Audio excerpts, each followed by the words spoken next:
Now, I said you wouldn't have to sing or dance. Didn't say anything about rope tricks. There you go. You get the end. You get the end, and you get the other end. Now then, what I'd like you to do, you hold your right hand with the rope around at your waist, and you hold that hand up around your shoulder. Now, make it tight. There we go. In the world of business, we make assumptions all the time. And the first assumption we had about business that came out of education was that growth was a linear line. So if you went back and you looked at the way they taught people to plan for their businesses back all the way up through the 1950s, it was to think of growth as a linear progression that we would add a little revenue all the time.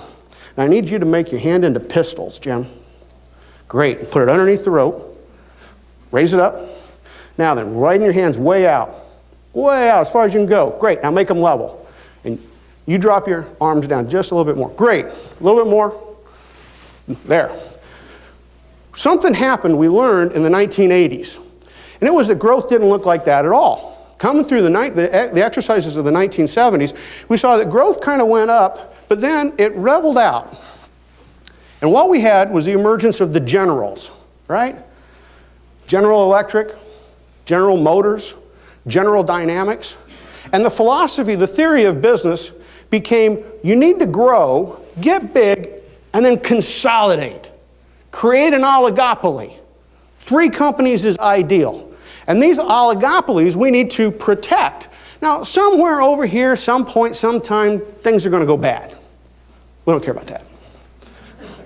What we care about is how do we protect this part of the business? So that's where Michael Porter came along. He said, how do these companies maintain themselves as these great big companies? And he came up with ideas like the 5 forces model. Remember that? How to protect yourself from replacement products, how to protect yourself from substitutes. Now start taking your hands and bring them together towards your nose. So while we were studying all this, and Bain and McKinsey and the Boston Consulting Group were helping companies develop scale economies and entry barriers and show that they could not be competed against, unfortunately, all the way together, we started finding out that those companies didn't do so great.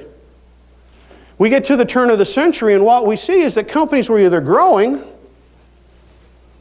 or not. Sun Microsystems comes on the scene, makes Unix servers, can't grow fast enough. The world gets enough Unix servers, goes out of business.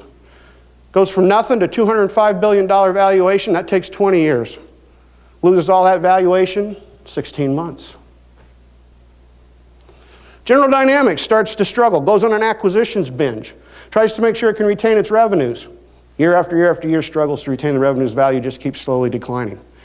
So what we learned was that in fact, growth is a constant requirement.